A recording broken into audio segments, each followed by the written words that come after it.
this time, exactly a year ago, I made a viral video called Why I'm Leaving the Left. I'm not one of them.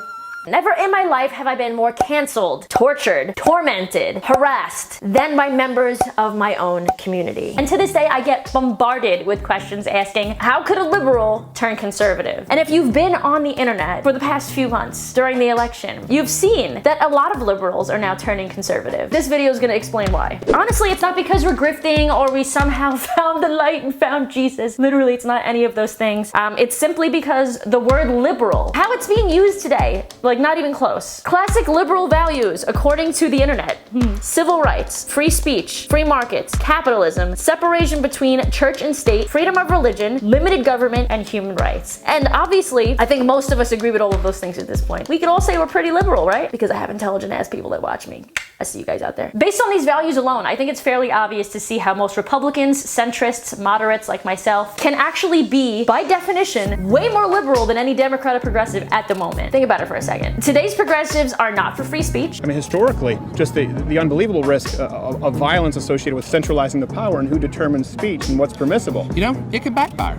It really can. It always has. It's never not. They hate capitalism. They want more government involvement. So much so that it's borderline communism. Some of these so-called liberals actually call themselves communists and are proud of it, which bizarre that this is happening in 2021, but okay. And here's a major issue with this, right? People on both sides are calling themselves liberals. There are people like myself who actually truly hold liberal values, and someone who is progressive and claiming that they are liberal. Downey had an amazing Twitter thread based on all of this. Here she's showcasing the classic liberalism versus the new wave of liberalism. Classic liberalism. Ideas exist independently from their creators' identities, behaviors, and values. New age liberalism. Ideas are inseparable from their creators' identities, behaviors, and values, which is why people get shit for just simply hanging out with me, even if they disagree with what I'm saying. Classic liberalism. No one is immune from criticism. New age liberalism. More oppressed people are immune from criticism, especially coming from less oppressed people. Classical liberalism. Build new things to improve. New age liberalism. Dismantle existing things to improve. Look at all the riots over the summer. Aspire to a colorblind, merit-based society where the best person for a job wins. Agreed. New age liberalism. Aspire to a color-obsessed, merit-blind based society where jobs are distributed equally. It turns out the Conservative Party holds most of the values that I hold today. I guess it's become a new wave of conservatism, just like there's a new wave of progressivism. And that's why so many of us previously on the left are now feeling more comfortable on the center or the right. Similar to what Dave Rubin said, he said, I didn't leave the left left me. In case that wasn't a good enough explanation for you, here's a few things that friends of mine had to say about all this. I am a former leftist. I was taught that white people are evil, that capitalism is unjust,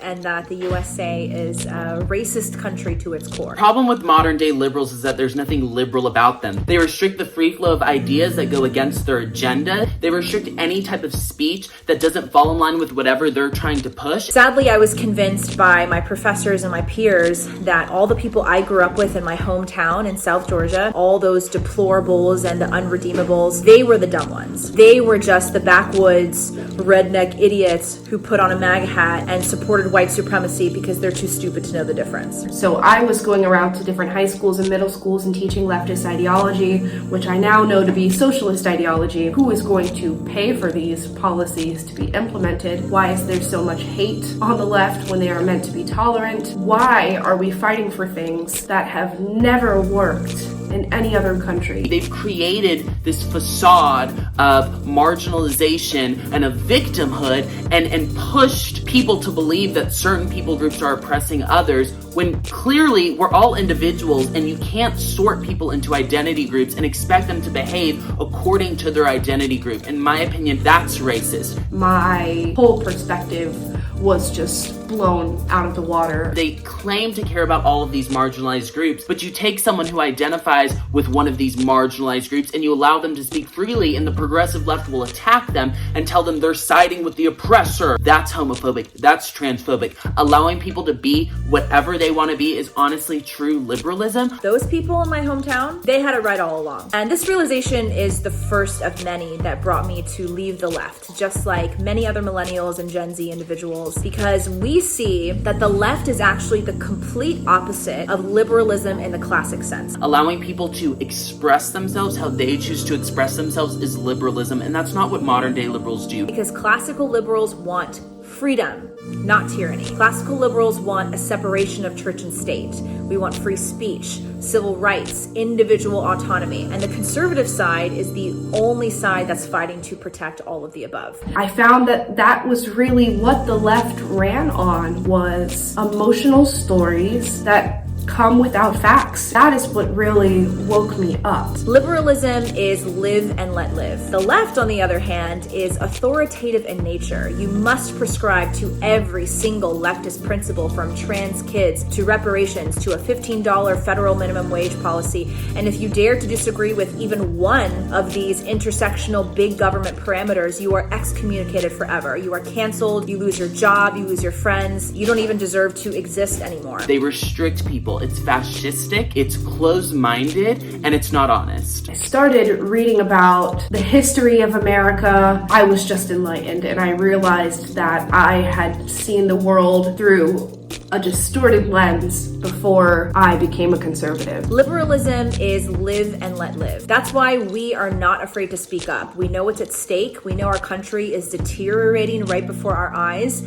So we are not fazed by the name calling. We're not fazed by the accusations of grifting. We're proud to stand up, and we're proud to be on the side that we're on in order to preserve the ideals and the values that have led to freedom and individual autonomy in our country. Based on these new definitions that you now heard in this video, let me know if you now identify as more progressive or conservative. Let me know in the comments. I will see you guys back in a few days with a brand new video. Until then, I love you.